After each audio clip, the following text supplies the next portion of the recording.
Hey everybody, I'm Sasha, and this is Madeline. Yep, that's her waving hi. And for this video, I'm going to be reading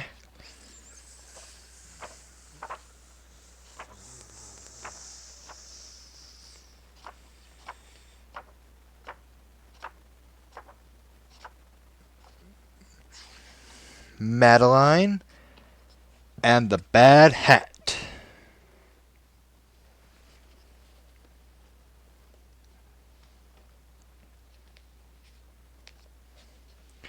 In an old house in Paris that was covered with vines lived 12 little girls in 2 straight lines. They left the house at 9:30 in 2 straight lines in rain or shine. The smallest one was Madeline.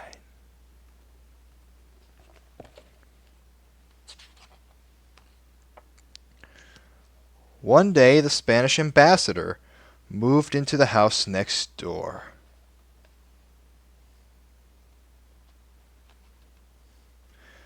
"Look, my darlings, what bliss, what joy! His Excellency has a boy."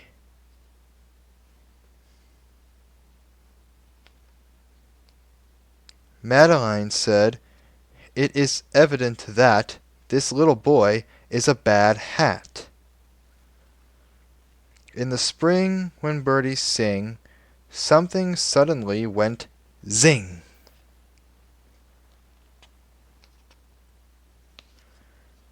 Causing pain and shocked surprise during morning exercise. On hot summer nights he ghosted. In the autumn wind he boasted that he flew the highest kite. Year in, year out, he was polite. He was sure and quick on ice. And Miss Clavel said, "Isn't he nice?" One day he climbed upon the wall and cried, "Come, I invite you all. Come over sometime, and I'll let you see my toys and my menagerie. My frogs and birds and bugs and bats, squirrels, hedgehogs, and 2 cats. The hunting in this neighborhood is exceptionally good."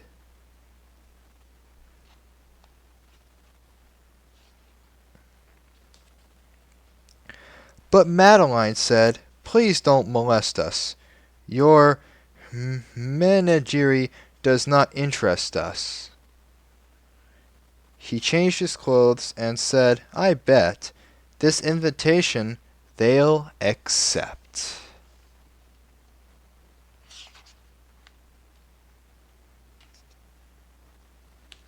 Madeline answered, "A torero is not at all our idea of a hero." The poor lad left.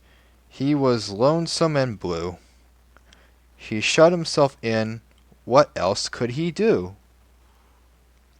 But in a short while the little elf was back again and his old self.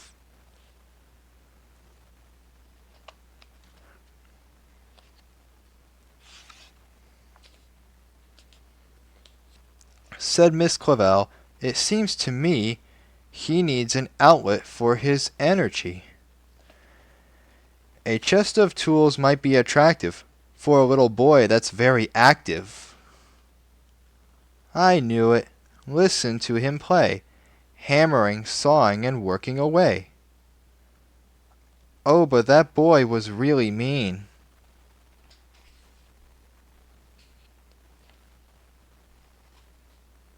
He built himself a guillotine. He was unmoved by the last look, The frightened chickens gave the cook.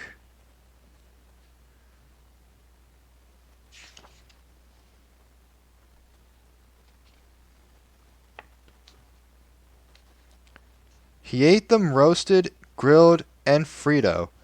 Oh, what a horror was Pepito! One day, went out to take the air, Madeline said, "Oh, look who's there." Pepito carried a bulging sack. He was followed by an increasing pack of all the dogs in the neighborhood.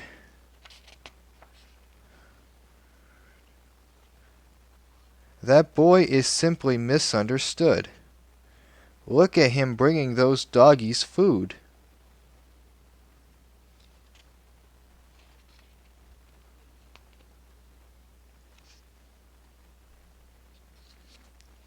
He said, "Let's have a game of tag, and let a cat out of the bag."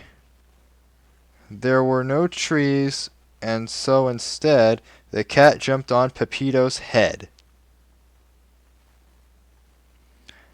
And now just listen to the poor boy crying, "Oh, succour," which you must cry if by any chance you're ever in need of help in France. Miss Clavell ran fast and faster to the scene of the disaster.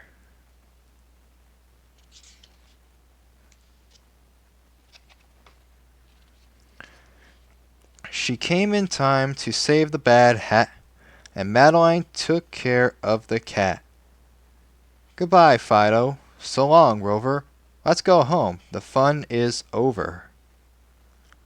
There was sorrowing and pain in the embassy of Spain.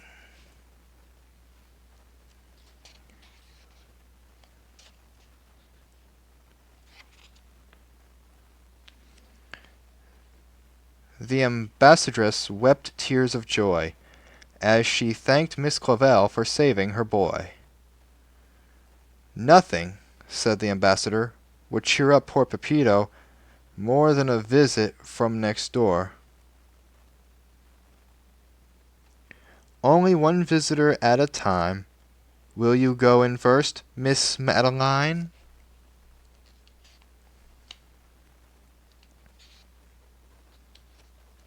So Madeline went in on tiptoe and whispered, "Can you hear me, Pepito?" "It serves you right, you horrid brat, for what you did to that poor cat."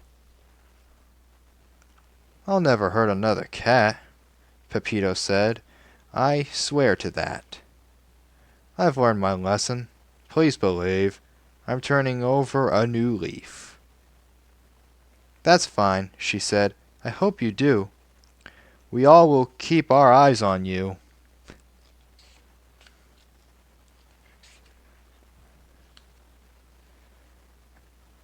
And lo and behold, the former barbarian turned into a vegetarian.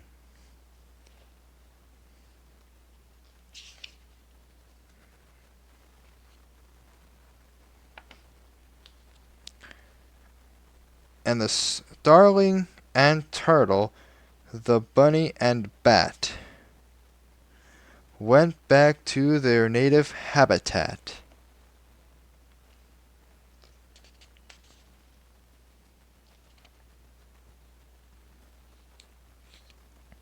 His love of animals was such,